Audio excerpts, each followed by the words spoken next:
Hi, everybody. Welcome to the very first episode of Before They Launched, a platform where we uncover untold stories of amazing startups from Africa and outside of Africa. Today, I have a very amazing guest. His name is Charles Archibong. He's actually the CEO and founder of MyAza. MyAza is a fintech platform that's changing how Africans send and receive money across borders.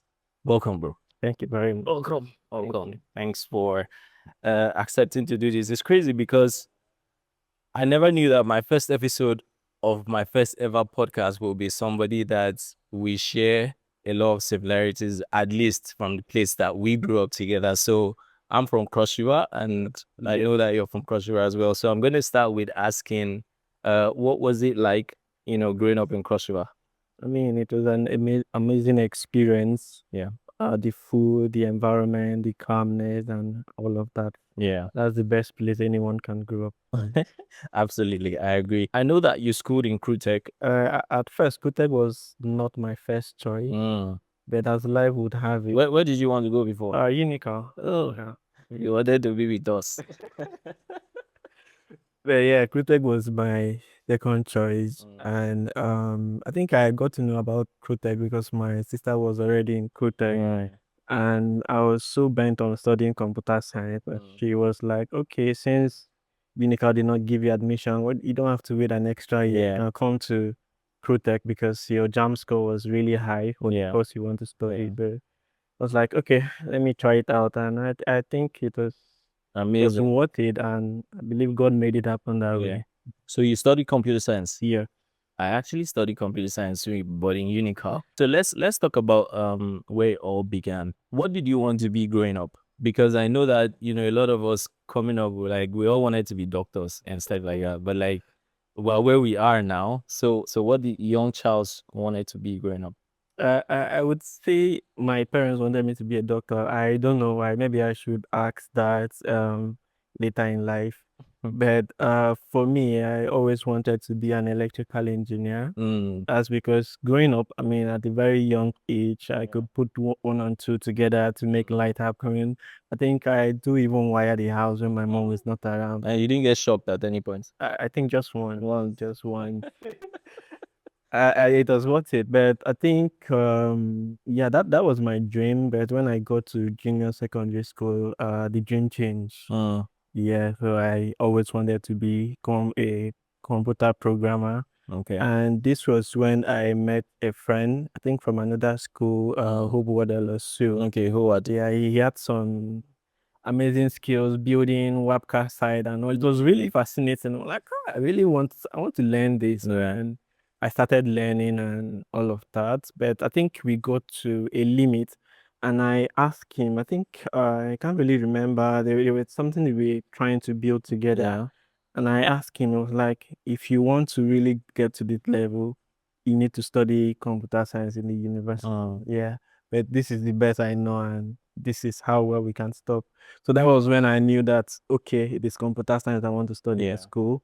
And then from there, going to secondary school, I just picked science because I know for me to study computer science, I need to study science in senior secondary school. So that was when the dream started. And right from junior secondary school, I started building worker side. Really? And back then it was like Java phones. Java phone, I think Symbian phone. Yes, I had a lot of it. But what were you using? Just out of curiosity, because I never actually knew how those sites were built back then. So what did you use to build those sites? They use HTML and CSS, but Okay. you don't have to do it from scratch. Okay. The website builder already gives you like some things to start up with that I can't really remember how it's done, but I know you don't have to write the HTML and CSS from scratch. Cool. So from wanting to be an electrical engineer to building, webcast websites. Interesting. It's just funny how life takes you on its journey and just pushes you around. I think you somehow established that you kind of had interest building things like webcasts and stuff. But was it, apart from you just having interest, was it something that you really wanted to do? Because right now you have a company that's serving, a lot of people. So sometimes it's good to understand where that came from. I think the dream was not really to be a founder. It was really fascinating and interesting. There's this internal satisfaction when you're the one building this web application and people are using it. So it was really enjoyable to do it. What was home like? Because we were talking off camera and you mentioned that you grew up in the municipal side of Calabar, which is very different from where I grew up. I grew up in the south. So for those who are watching, if you were using Lagos as a context, it's like growing up on the island and growing up on the mainland. So I grew up on the mainland of Calabar, quote unquote, which is the south. So, but what was home like? Because to us, living in the south, it was like, okay, all the Ajebotas lived from Marian up. Yeah, my dad was a government official. Okay. Yeah, though I think we lost him 15 years. Thanks, sorry about that. Yeah. And then my mom was a businesswoman. She was doing really, really well. And I think where we are living before I left Calabar is our house. My dad also has this house. So I mean they really, really did a lot to ensure they give us the best out of life. Did your family members understand your ambition, or did it come later after you had left home? I would say my mom has always been a supporter of my dream. Yeah, when I started going crazy about building website, and she was like, "Oh, I know a certain guy that does computer schools and all of that." Though she felt like when you were learning computer with those guys on the road, that's like programming. We have no idea. So we're like, okay, yeah, I like that. I like that. So she paid and I started. So it kind of drifted away from what I was doing before because then they were doing like graphics design, typing document, jam registration and all of that. Though I would say it was not a waste because the knowledge I got from there, I'm still using it up till today. So yeah, my mom has always been my Amazing. supporter. That's really good because you have families where they want you to do a certain thing, and because you're moving away from what they want, they try to make it difficult for you, I would say. So let's talk about MyAza for a second. Walk us through the exact moments that the idea hit you. Where were you? Like, what were you doing at that point in time where you were like, make I build this thing? The birth of MyAza was from a very personal experience. Okay. I'm a software engineer and we were on a trip to Kenya for Google conference for Flutter developers and we got sponsored by Google, but also we needed to carry our own cars to spend because you need extra things, food and the rest. And first, it was really difficult getting hands on dollar. And I think one of the persons we to travel with got scammed in the process. I mean, exchanging naira to dollar because I mean you can't travel with naira to Kenya. Though it to be you might maybe at last find who to swap it with, but it's always best to travel with dollar. So the cycle of converting naira to dollar, traveling with dollar, and at the airports you can change it to Kenyan shilling. And aside that whole process, it was still very difficult to spend physical cash in Kenya because the country is rapidly adopting mobile money payment. Okay. So if you're maybe paying a rider or even a local market woman, they have issues with balance because they accept M-Pesa and you presenting money we're like, oh, I don't have change. It's either you overpay or you underpay. So it's a matter of who give up for the other person. So the entire experience really made me understand that. As you all can see, this is our first episode, which invariably means that our subscriber count is low. So please hit the subscribe button so that others can keep enjoying this gym like you are. This thing is really not helping and really, really stressful. Going into research, I now realize this is a problem we Africans are facing. With my knowledge of software engineer, I've been building specifically fintech applications and blockchain. So I already know Understand the the ecosystem. ecosystem and how to go about it. So immediately we just started building. Wow. And Impressive. So not too many people have that opportunity to solve problems that they face, because then for you it becomes a passionate thing that you want to do because it's a problem that you face. So I think that's pretty good. So it's obvious that it was out of frustration, because my next question was to ask if it was out of frustration or it was just, a random idea. But who was the first person that you shared the idea with? it was my friends. Okay. Yeah. We have been building things together. Okay. Client project, working. We worked the same companies. Okay. Yeah, similar work experience. So we're always in communication with each other. Like, Okay. What was the reception like? Like, did everybody jump on the idea and be like amazing, or did you have people who were like, not so sure? I think the first step to picking who to build with is those who really receive the idea and understand and believe in it. So yeah, they actually receive it. Okay. So The belief was there. and today, how many co-founders do you have on the company? We have three, me included. Why fintech though?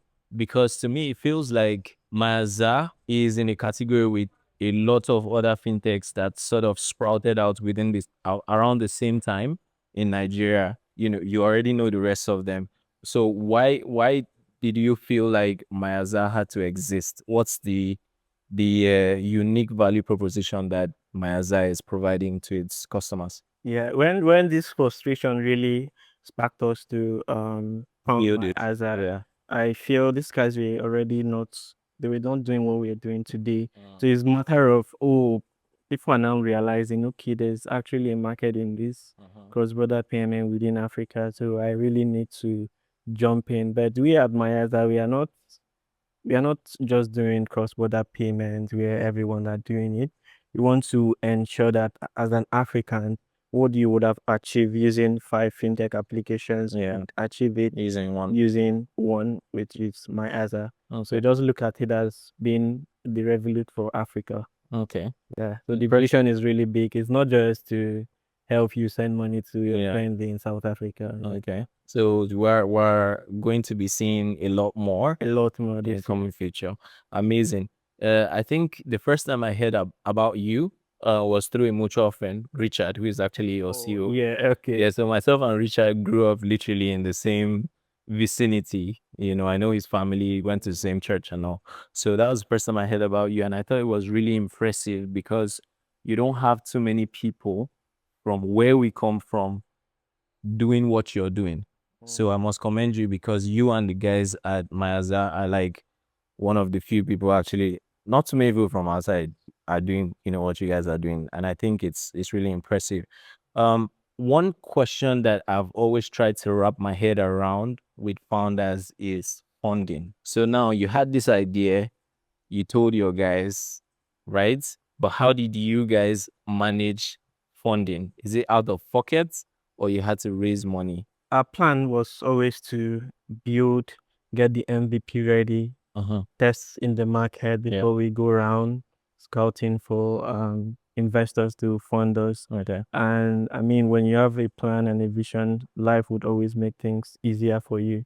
So yeah, we started funding it from our pocket because as of then we were working and we could you had some afford money. paying other engineers to build for us. Okay. Yeah. I was in the room with the guy that built Flutterwave, Yin, who is at Andela now. And I think one of the things he mentioned when we were having, I think it was the founders event here in Abuja, and we're having that conversation.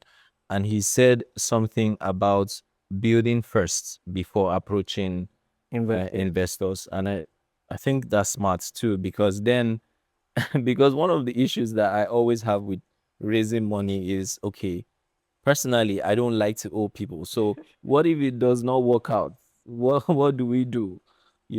Or what if you spend it, because we've had cases where people, spend money recklessly and start to owe investors and stuff. You guys had the MVP ready, and then you raised money too. So how did that go? Can you walk us through? Because for some reason within the industry, it's like a secret that nobody wants to reveal. How do you raising money. I understand the theory. You approach VCs and then they either like your idea or not or give you money. But like, what are the steps that you take to ensure that they give you this money eventually? In Africa, it's quite different. Okay. Because if you look in Silicon Valley, you can wake up one morning and then an idea just enter your head. Well, And you raise money before even you enter the city and you raise money. Yeah, you get. So I think they believe in vision, but here in Africa, you need to show proof of concept, you need traction and all of that. So you just have to figure out a way that you can survive from day one Okay. to when you are able to prove that this solution you're providing is really needed by the public. You get. So for us, I don't think we had this in the picture. Okay, we need to build first. So we're just going with the flow. You guys were just vibing. Yeah. And You know, a lot of times you people make it look like, oh, we calculated, we did everything, you know. So you guys were actually just vibing, you know, and just doing your thing and seeing how it goes eventually. And I think another thing that really helps is the experience of being a full stack developer that has worked with different startups here in Nigeria, Germany, and the US. So I understand what it takes cross-border experience, basically. to build a startup, to build a product. You get. So it was really not difficult for us. Okay. Within 6 months, we had an application ready on App Store and Play Store. You get. Those are things most founders don't know how to do, and I would say our experience in the tech industry really made it easy for us. And even when we are scouting for talent, it's very, very easy for us because within my network, you already have people. A very strong Golang engineer I can just call and they would respond. You get. So that's how we're able to achieve that level. Yeah. And I think after we were done building, it's first time you're sitting on the wheels where you're making decisions for that person. Before you just sit and make decision and do then your task on. yours is just to make sure everything is successful. Yeah. It was really not that easy, but at the end of the day, there's this question I do ask myself: what is the best that can happen, and what is the worst that can happen? And this was the question I asked myself before we went live because it was a very difficult decision. We did not have a full suite of functionality ready yet. So how we started pushing to the public was pushing first feature, push it live, see how people accept it, go back. If there is any need to change some things and all of that, we do that, and then go back, see what is working and what is not working, fix it, and then push out the next feature. So that's how we have been doing at MyAza. Okay. Yeah, we don't wait till I see a lot of people build for 2 years, 3 years, and the rest. So you used what they taught us in school, basically. You did the whole agile implementation. Okay, so now I'm going to wear my product design hat, right? Because I've also worked in the industry for a long time as well, and also worked with, you know, companies outside of Nigeria. How do you track users, and how do you evaluate how they are using your product? What tools do you use? I think that is the marketing side of the startup. Yeah. So there are different tools you can use to track your customers, to see where your customers are coming from, if they are coming from your website, email, social media. Even in social media, what social media are they coming from? Which I think I would recommend AppFlyer. And then from AppFlyer, you are able to track the lifetime value of your customers. Okay, customers coming from Facebook are the ones giving us the money. So it sounds to me like, okay, so I think my bad, because I should have asked a better question. Like, what's the most important KPI for you guys? And it seems to me like retention is like the most important thing for your company.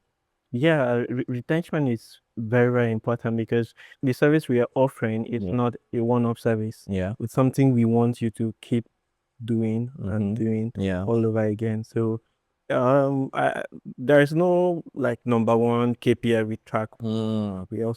We want new customers, we want paying customers, and we want the one that already in the system to keep using it. Yeah. Because I think it's not just us, it's something every startup Every should do. startup. Yeah. I If agree. you're losing a customer, you should know why a person left your platform. I agree. So you talked about your network and it's been easy for you to just find people that you want. Yeah. But how do you know? Because beyond the person's technical ability, there are certain things that I'm sure you also look out for when you're hiring. So how did you put your team together and what were those things you were looking out for in those people? Yeah, that's, I think we have made that mistake just once. Mm, Yeah, hiring someone just based on their technical experience, but yeah. when you look at other things, they are really not that good. They are, Yeah. are not good. They don't fit They don't fit into your visions. So I would say the first hires we had were just friends. Okay, so we have built things together. So it was very easy. We did not need to go through interview process. Yeah. And like, I know this guy, we have done one or two Yeah. things together in the past. And so just come on, but this is what we are doing, Yeah. and all of that. So but when we started hiring strangers, yeah, we needed to Started showing you shade. accept. Yeah, the first one was a bad hire. I'm like, the guy knows how to sell himself, sell his technical Yeah. and all of that. But when it comes to the work, showing up and all of that, they were missing out. You get. Yeah. So and of course, as a builder and a businessman, when you hit such problem, you need to sit back and ask yourself, how can I avoid this? And I think the best way is just to understand the core value of your company. And when you're hiring, after you're done with the technical and the skill Yeah. interview, you really then talk to do the cultural fit to be sure that this person really fit into your core values, the core values of your company. Okay. So I think with this, we have been able to hire good people. So your team is a strong team now. You guys are killing it. Obviously. Solid team. Obviously. Solid team. Yeah. All right. So let's talk a bit about pressure, right? Let's go deeper now. Because starting something in Nigeria is not beans, all right? And so I want you to talk to me about the grind basically. Was there ever a time that genuinely felt like giving up? Yeah, I think the three of us once had that experience. There was a moment like that, and like I said, when we initially started MyAza, we were paying salaries from her pocket. I think there was a time that we got laid off. Yeah, during those, I think it was 2022. Yeah. There was a time where 2023. the Yeah. market there was We were working with a startup in Germany. I think they were having financial issues and all of that. So we got affected, and it kind of also affected our business because we were paying salaries from there. And I think after 6 months, the pressure really, really it was really high. And I mean, it takes smart people to build good business. Yeah. There was a point where like, okay, now we are here, maybe we should stop looking for a job, fund from our pockets. Which other way we have built this thing to a certain level where it can attract investors. So that decision really changed what happened next. So instead of maybe going back to look for work so you can pay and keep building from your pocket and all of that, we started scouting for investment, and then we were able to get it, though with a lot of trial and error, because I mean before then we were not pitching to anybody. Yes. You get. So when we started pitching, I think my first experience, I believe the person who was laughing should have turned on their camera and laugh. But over time we got better at pitching the vision, and we got a lot of people to buy in, and we are still actively fundraising at the Okay. moment. Yeah. Okay. So the least 5-ish.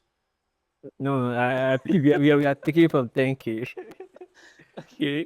Another thing, I think we actually don't just take money from From anybody. anybody. Yeah. You need to offer just more than money, because if you're offering $5,000, $10,000, those are amount that if we go into the market within a week, we can raise it. So Yeah. if you are coming on board, we need to show that, okay, I'm not just throwing cash at you, you also provide value Extra value. to fit into the vision we are approaching. Okay. I think for some companies or some founders, some founders are of the opinion that maybe one of the reasons why they would rather still fund, from their pockets or probably raise money from family members would be an issue of control.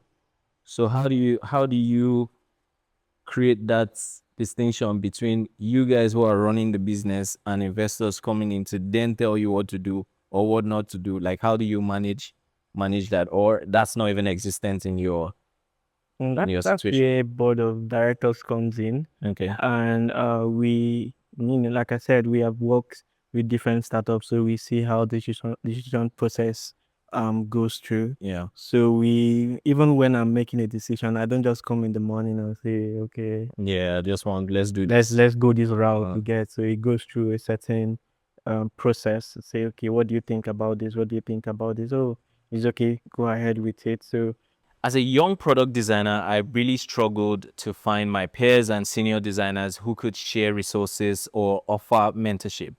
It wasn't easy, but now, after almost a decade in design and making thousands of dollars in my career, I've built a community where designers at all levels can connect, share resources, and grow together. I also host weekly mentorship sessions and bring in reputable guest speakers for monthly events where we dive into design, careers, and growth. So if you're a designer looking to level up or just find your tribe, hit the link in the description and join us today. in terms of control, I know there are some people they say, oh, I took a bad money and they are Yeah. controlling me and all of that. So you also need to understand how the startup game works, not Yeah. on the product side, but on the investment Business side, side now. business side. So when you're taking money, you know the terms on your term sheet, so you don't lose control of what you're building because sometimes it might be really, really messy. Yeah. Amazing. So, what was your first major win? What was MyAza's? What was that moment where you were like, finally? I think it was even the first day. I Mm. think even my co-founder don't know this. I was scared to press the button to go live. It took about maybe more than 2 weeks. Wow. But then we had like a small marketing team, so they do come like, oh, we're tired of posting coming soon.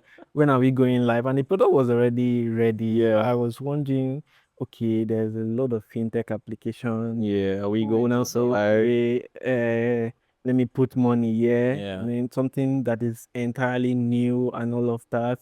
And I think when we went live 2023, some other fintechs were already messing up, running away with customer money and investors' money and Yeah. all of, Yeah. and it was making it into the news. And that was the period you wanted to go live. The product was ready. So it costs a lot of self-doubts. But like I said, the questions I asked myself is, what is the worst that can happen? And what is the best that can happen? Yeah. So we just push it live, made an Instagram post, and within 30 minutes, someone deposited 46,000 naira. I'm like, I Okay. don't know this person.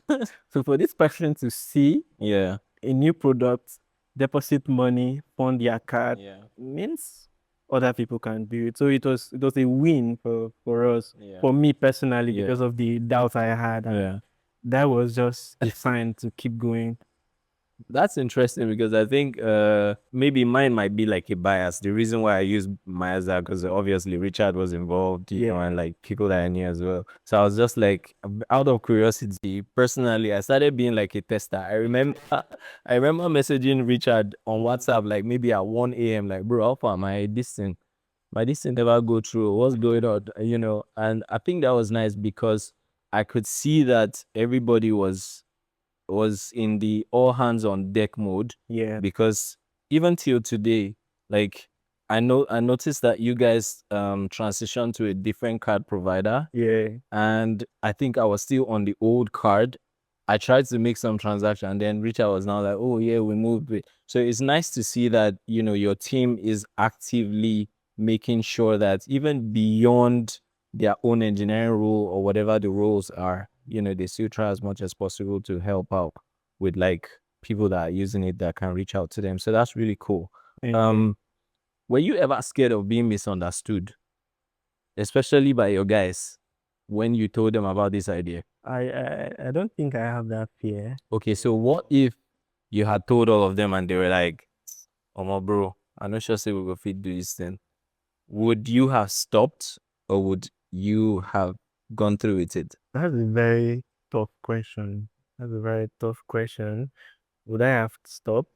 I would say no. Okay. Yeah, because I think in the past, when we were in school, we tried building a platform for students to when you're preparing for exam, you need past questions. Yeah. Okay, so we took a lot of past questions and then created an applications where you can just go open the app and see all the past questions. You just have to select the course code, and we get it. So I think we were doing it. The person that was pioneering the idea at some point fell off, but You still I took continue. it and then invited other persons. Yeah. We tried it. We tried our best, but it actually did not work. Yeah, so regardless, you would have still pushed Yeah. forward. Nice.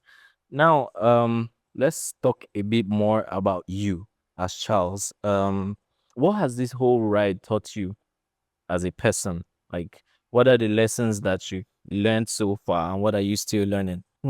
I would say it's patience, Mm. yeah, and believing in yourself Mm. and trusting God. Mm. Yeah, you get. So I would say those are the three things that has been carrying us through from day one Mhm. when it got harder Yeah. to where we are today. Yeah, so when you believe in yourself and trust in God, I think you should be unstoppable. Mm. Mm. So how do you deal with pressure? Are you one of those people that will be like, Omo, now who they alive? It's in the wrong company. Make like go chill first. Like, how do you deal with pressure?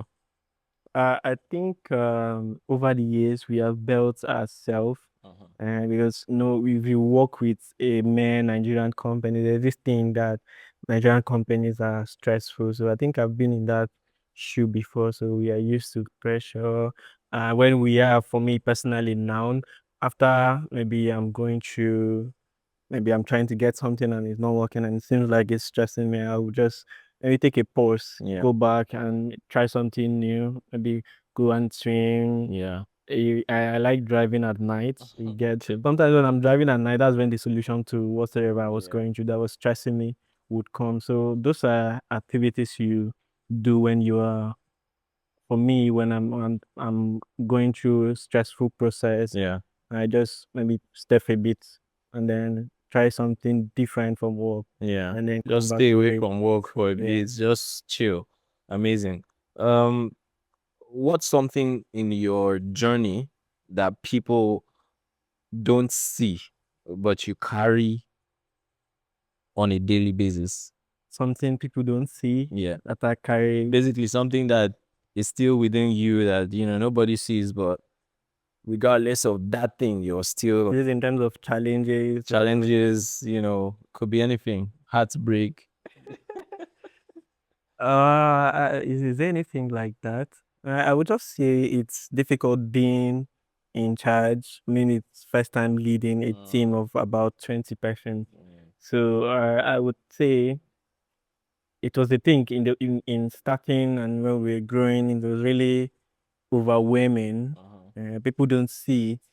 They feel like, this guy has Yeah, it this figured out. guy's But over time, I got to deal with it and got used to leading people. And I believe I'm a good leader. So you've mentioned God a lot. So I'm guessing because my next question is, who do you go to when things get heavy? Definitely Oh good. God. Definitely good. Yeah. So now let's just talk a bit about legacy, vision, and the future. So if MyAza works the way you've imagined, you mentioned earlier that there's still a lot of things that you guys are definitely going to do in the future. But let's say all of these things come to fruition. Is anything going to change with you as Charles? Are you one of those people where it's like once the money land, there will be science, or Charles is still just going to be Charles? I've seen money before, so Mm, I've gone past the time where money will really shock your head. You mm, get to I've seen money, and I don't think that's the thing. That's the okay. thing to me. So Yeah. nothing is going to change. Just to build legacy, enjoy life. I mean, life is supposed to be enjoyed. Yeah. You get, but not in a certain kind of way. Right? So what kind of legacy are you trying to build? So not just with MyAza, but you as Charles. Like I said, I believe in helping people. Okay. So even what we are doing is contributing to humanity. I think there was a time I thought of what if we build a feature that for every transaction a person perform, it's a certain percentage of the fee goes into charity. So I really believe in charity, helping the less privileged. And what really sparked this interest was when I think back then in Calabar, a friend was doing this outreach for I think I would say primary school, those government school. And I donated money, and when she came back to share a video, I was like, if this what 30,000 naira can do for someone, and this is what on a normal day you would take out and then you can use to buy food. Yeah. And I'm buying some things I'm not even using. So that means this money can go into a useful cause. So I think I really would love to do this. That's really cool. That's really cool because not too many people think in the direction of social impact. So I think that's really cool. So when you meet younger Nigerians who want to build something, what's your advice for them? I'm sure a lot of people are probably coming to your DM to say XYZ, but like what's your advice to young Nigerians who want to build stuff? I would say you should be innovative. Have an innovative mind. I think my co-founder and I think it was yesterday, we went to buy food and he said something about the mechanic and he knows how to work, but if he's not innovative, you will not grow past the level you To always be the roadside guy. Yeah, so I think there's this book I read, 21 Irrefutable Laws of a Leader, and number one law is the power of the leap. I think that should be it. You can't grow past what you know. And so if you want to build anything, we should also be willing to learn about the ecosystem, learn about whatsoever you're building, be it even a mechanic, should learn how to just have an innovative mind. Yeah. Because that is what would keep you growing from one stage to another. Yeah. Without that, you just remain in a certain spot and you feel like, oh, I have life all figured out. Well, on a normal sense, you don't. You're just on a one level and you have been there for years and you won't even know. And even when someone pointed out to you, like, I think this person is saying rubbish. Yeah, because you don't know. Because you don't have it in you. Yeah. So constant learning and exposure is what everyone needs, regardless of what you're building, what you're doing, or what career you are into. Amazing, amazing. I feel that. What are you still learning right now? Because there's a perception with founders, and it's like, okay, they know it all. Like these people actually know what they are doing. But my experience a lot of the times is that, like you've also rightly said, it was vibes and you were learning as you go. So what are you still learning right now? I learn a lot. I learn a lot, and I think currently I'm trying to learn emotional intelligence. So I've been reading a lot of books on that. From there, I moved to. Why though? Did you have like any experience at any point in time where it was like, okay, you probably did not handle that situation well? I think this will be like on a personal life Okay. level. Yeah, but I mean, if you are able to handle your emotions well, it also reflects on your work life. Okay, so that is what I'm learning at the moment. Impressive. I didn't have this in mind to ask you, but today I was in the bathroom where I do a little bit of concerts, and I checked my Spotify and I realized that they just launched an AI feature where you can, of course, use prompts instead of looking for a playlist. Oh, wow. Just use a prompt and, okay, I'm looking for a Wi-Fi lo-fi beats that I can use to read, for instance, and it will just put together the playlist for you. So, are you guys thinking of? I mean, everybody is integrating AI one way or the other into their products right now. But do you guys have anything in the works? Yeah, we already have plans to integrate AI Okay. into MyAza. And like I said, the vision is not just to be a cross-border payment, it's to make the most out of your money. And as my co-founder would say, is to become a household name. Yeah. You get, so we have plans to integrate AI into our applications, and not just on the back end side where we can use to study what customers are doing and how we can serve them better, but for the customers to benefit and also make the most out of your money. So all these are currently on the pipeline. We are pushing them. Amazing. Amazing. So let's just start to wrap this up. What's something that you're deeply grateful for right now? I would say the word of God, because there are times you would be sad. Is there a possibility that you'll be a pastor at some point? No, no, I don't think so. I don't know. I don't know. Maybe if God calls, I get that. At the moment, no. Okay. So what's that thing that you're grateful for? It's the word of God, because there are times where I will not say hopeless, but if you are not careful, you might be hopeless, and that's where the beginning of the end of a man starts. When we get to that level, maybe you're trying to chase something, you're trying to close a partnership and all of that, and driving you crazy. Just go back to the word of God and just drive hope and the drive to keep going the next day. So it's really comforting where you realize what God has in place for you as a Christian, not just as a Christian. I mean, anyone that believes. Anyone that believes. I hear that. If MyAza were a person, who what would you say to them today? If MyAza was a person, Yes, if it was a person, what would you say to them? keep going. The future is brighter for you. So just relax. Okay. So what's next for you as a founder and as Charles?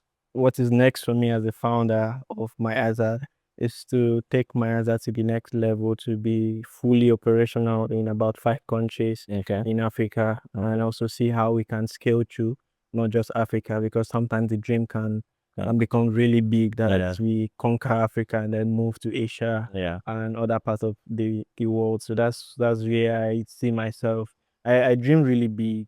Dream really big. Sometimes if I share my dream with you, in like how will you achieve this? And that's one interesting thing about life. When you dream it, you go back to bed, we start seeing possibilities on how Manifestations. to achieve this. You're right.